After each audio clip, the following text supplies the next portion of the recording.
Hello friends, welcome to my video in useful agriculture. तो आज हम पढ़ने वाले हैं कल्टीवेशन ऑफ बार्ले यानी जौ की खेती। तो चलो शुरू करते हैं। बार्ले यानी जौ का इंट्रोडक्शन। Old world crop. जौ दुनिया की सबसे पुरानी फसलों में से एक है। हिस्ट्री इसकी खेती लगभग 10,000 साल पहले यूरेशिया में शुरू हुई थी। रैंकिंग दुनिया भर में मेज, राइस और व्हीट के बाद ये फोर्थ सबसे ज्यादा प्रोड्यूस होने वाला अनाज है। यूजेस इससे ब्रेड और दलिया यानी पॉरेज बनता है और ये बियर और विस्की बनाने के लिए भी मेन इंग्रेडिएंट है। ग्लोबल यूजेज यानी कहाँ कितना यूज होता है। बार्ले के टोटल क्रॉप का बंटवारा कुछ इस तरह होता है। एनिमल फीड 55 to 60% यानी जानवरों के चारे के लिए। मॉल्ट यानी ब्रूअरी 30 to 40% यानी बियर या शराब बनाने के लिए। फूड यानी हमारे खाने के लिए 2 to 3% और सीड यानी अगली फसल के बीज के लिए 5%। कल्टीवेशन यानी खेती कैसे करें। मिट्टी यानी सॉइल, इसके लिए वेल ड्रेन्ड डीप सैंडी लोम मिट्टी या ब्राउन अर्थ सबसे बेस्ट है। पीएच लेवल मिट्टी का आइडियल पीएच 6.5 होना चाहिए। मौसम यानी क्लाइमेट, ग्रोथ के लिए थोड़ा गर्म टेम्परेचर चाहिए। सोइंग और हार्वेस्टिंग के वक्त ड्राई कंडीशंस होनी चाहिए, लेकिन बीच में मॉइस्चर ज़रूरी है। अगर सूखा पड़ गया तो यील्ड और क्वालिटी दोनों गिर जाएंगी।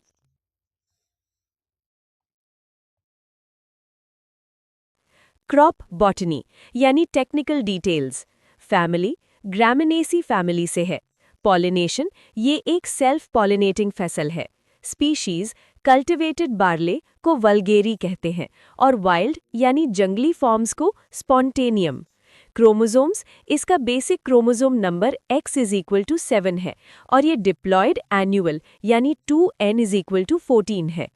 टॉलरेंस जौ बहुत सख्त फसल है। ये सूखा, ठंड और नमकीन मिट्टी को अच्छे से झेल लेती है।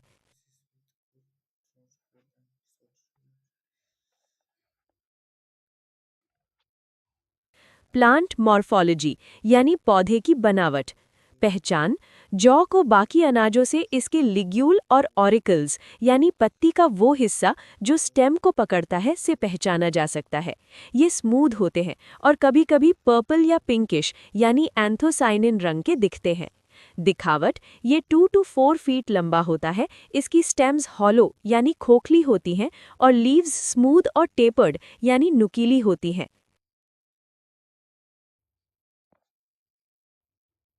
स्पाइक एनाटमी यानी बाली की बनावट। बार्ले की बाली में स्पाइकलेट्स के सेट्स होते हैं जो रैचेस यानी बीच की डंडी के दोनों तरफ जुड़े होते हैं। हर नोड पर 3 फ्लोरेट्स यानी फूल या बीज के हिस्से होते हैं। 2 रोड बार्ले इसमें सिर्फ बीच वाला फ्लोरेट फर्टाइल होता है यानी सिर्फ एक लाइन में दाना बनता है। 6 रोड बार्ले इसमें तीनों फ्लोरेट्स फर्टाइल होते हैं यानी चारों तरफ दाने होते हैं।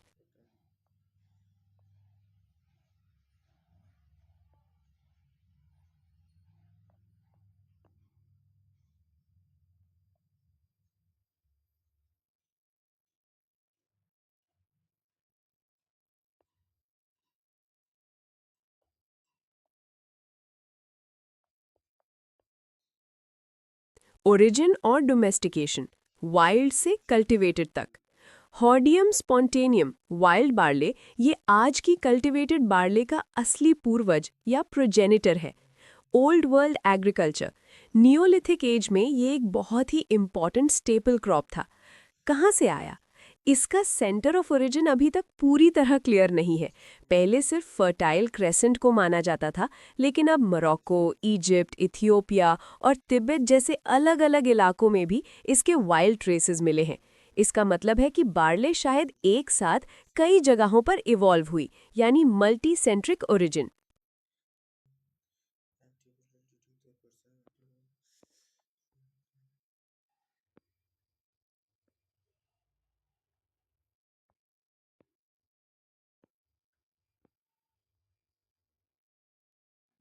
डोमेस्टिकेशन ट्रेट्स क्या बदला? डोमेस्टिकेशन के दौरान वाइल्ड बार्ले में कुछ बड़े बदलाव आए। की डिफरेंस, वाइल्ड बार्ले पकने पर खुद ही टूटकर बिखर जाती है ताकि सीड्स फैल सके, यानी शैटरिंग। लेकिन डोमेस्टिकेटेड बार्ले टूटती नहीं है, जिससे फार्मर्स के लिए हार्वेस्ट करना आसान हो जाता है।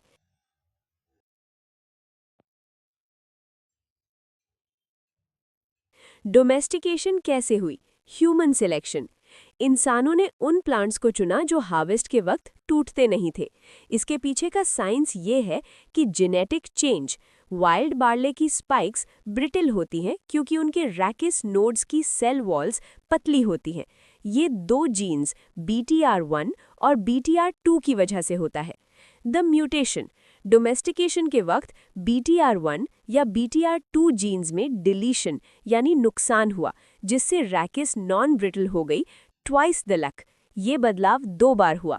पहली बार साउथ लेवेंट में यानी BTR1 और फिर नॉर्थ लेवेंट में यानी BTR2। नियो फंक्शनलाइजेशन। ये वो प्रोसेस है जहां जीन ड्यूप्लिकेशन के बाद एक नया फंक्शन मिलता है जो बार्ले के एवोल्यूशन में काम आया। नोट: नॉन शैटरिंग कंडीशन एक रिसेसिव ट्रेट है, इसलिए आज की बार्ले वैरायटीज में दोनों म्यूटेंट एलील्स यानी होमोजाइगस होना जरूरी है।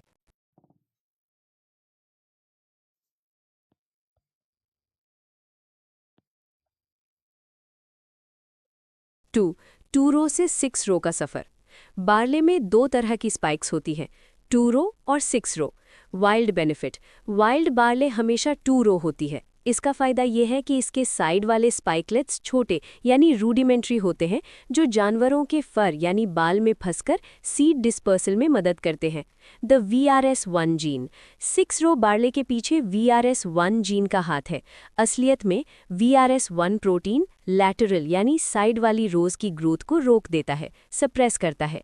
जब इस जीन का फंक्शन खत्म हो जाता है तो साइड वाले स्पाइकलेट्स भी पूरी तरह डेवलप हो जाते हैं और बार्ले 2 रो से 6 रो में बदल जाती है।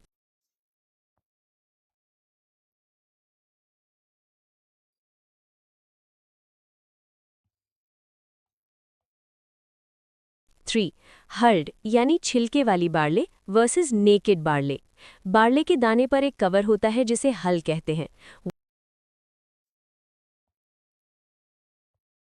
Wild progenitor.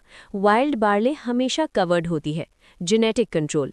ये सब एक सिंगल लोकस नुड कंट्रोल करता है। NUD डोमिनेंट कवर्ड ग्रेन्स यानी hulled. NUD recessive naked grains यानी हललेस। वाइल्ड में फ़ायदा: वाइल्ड में कवर्ड ग्रेन होना एक सर्वाइवल ट्रिक है। हल सीड्स को बीमारियों और मौसम यानी स्ट्रेस से बचाता है और इसकी ऑन सीड को मिट्टी में दबने में मदद करती है। Growth habit. विंटर से स्प्रिंग तक बार्ले कब उगाई जाती है, इसमें भी बड़ा बदलाव आया है। वाइल्ड बार्ले ये सिर्फ विंटर एनुअल होती थी। डोमेस्टिकेटेड बार्ले इसे विंटर, स्प्रिंग या फिर फैकल्टेटिव यानी दोनों मौसम में उगाया जा सकता है। The genetics. 3 मेन जीन्स इसके लिए जिम्मेदार हैं: VRN1, VRN2 और VRN3। Spring growth. 2 dominant jeans VRN1 और VRN3 और एक रिसेसिव VRN2 मिलकर इसे स्प्रिंग क्रॉप बनाते हैं। Winter growth. इनका उल्टा कॉम्बिनेशन VRN1, VRN2 और VRN3 इसे विंटर क्रॉप बनाता है। सिग्निफिकेंस। स्प्रिंग ग्रोथ हैबिट की वजह से बार्ले को दुनिया के उन हिस्सों में भी उगाया जा सका जहां सख्त ठंड की वजह से पहले ये नहीं उगती थी।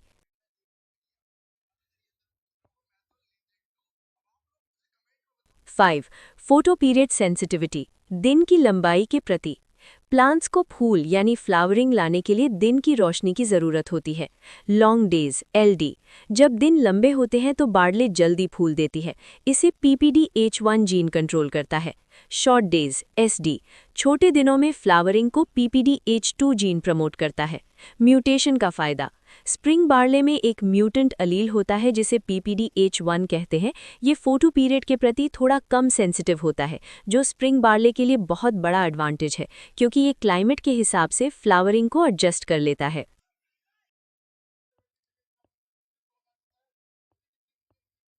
बार्ले के crop wild relatives CWR। CWR क्या होते हैं? ये वो वाइल्ड प्लांट्स हैं जो हमारी खेती वाली क्रॉप्स के रिश्तेदार होते हैं। ये या तो उनके पूर्वज एंसेस्टर्स होते हैं या उनसे मिलती जुलती species. Distribution. Wild Hordeum species Europe, Asia, Africa और अमेरिकाज में फैली हुई हैं। इथियोपिया, मोरक्को और एशिया के कुछ हिस्से इसकी डाइवर्सिटी सेंटर्स है। Genetic structure: cultivated barley H vulgaris और वाइल्ड बार्ले एच स्पॉन्टेनियम दोनों डिप्लॉयड है, यानी इनमें 7 जोड़ी क्रोमोसोम्स 2n = 2x = 14 होते हैं।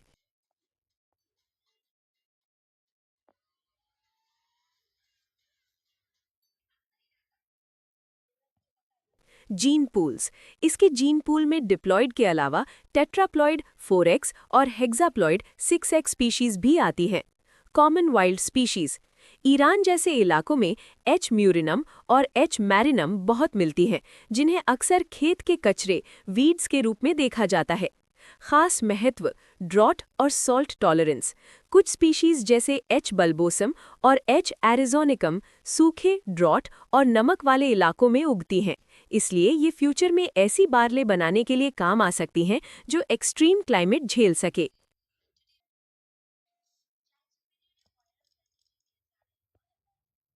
बार्ले की कॉमन बीमारियां, डिजीजेस और पेस्ट्स। बार्ले पर हमला करने वाले मेन रोग ये हैं: बैक्टीरियल यानी बैक्टीरिया से होने वाले, bacterial leaf blight, black chaff और बेसिल ग्लूम रॉट। वायरल यानी वायरस से होने वाले, बार्ली स्ट्राइप और barley yellow dwarf BYDV। Fungal यानी फंगस से होने वाले, स्मट्स, कवर्ड स्मट और loose smut. Mildews, downy mildew और पाउडर मिल्ड्यू। रॉट्स और ब्लाइट्स, कॉमन रूट रॉट और fusarium head blight FHB। Others, net blotch, ergot और आई स्पॉट। वर्ट प्रोटीन और ब्रूइंग यानी बियर मेकिंग। जब बार्ले को पीसा जाता है तो उससे जो लिक्विड निकलता है उसे वर्ट कहते हैं। इसी लिक्विड से बियर या विस्की बनती है। वर्ट में क्या होता है? इसमें मेन शुगर्स होती हैं, माल्टोज और माल्टोट्रायोज, जो यीस्ट के साथ मिलकर अल्कोहल बनाती हैं। प्रोटीन्स का काम: वर्ट में अमीनो एसिड्स होते हैं जो यीस्ट को नाइट्रोजन देते हैं। साथ ही कॉम्प्लेक्स प्रोटीन्स बियर की हेड रिटेंशन यानी बियर के ऊपर का झाग और फ्लेवर में मदद करते हैं। कोलबैक इंडेक्स: ये एक इम्पॉर्टेंट रेशियो है। ये बताता है कि कुल माल्ट प्रोटीन के मुकाबले कितना सॉल्युबल यानी घुलने वाला प्रोटीन वर्ट में है। इसे परसेंटेज S/T में दिखाया जाता है। Normal base malt 42 to 46%, speciality malts 45 to 52% ज्यादा होता है।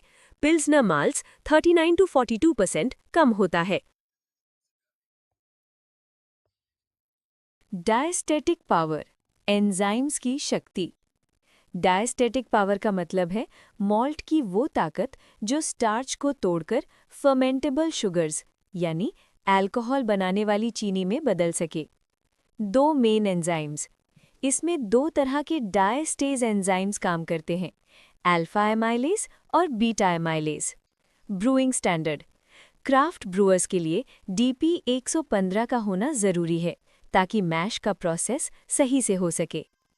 अल्फा एमाइलेज AA कैसे बनता है? रॉ बार्ले में अल्फा एमाइलेज नहीं होता। ये तब बनता है जब ग्रेन की मॉल्टिंग होती है।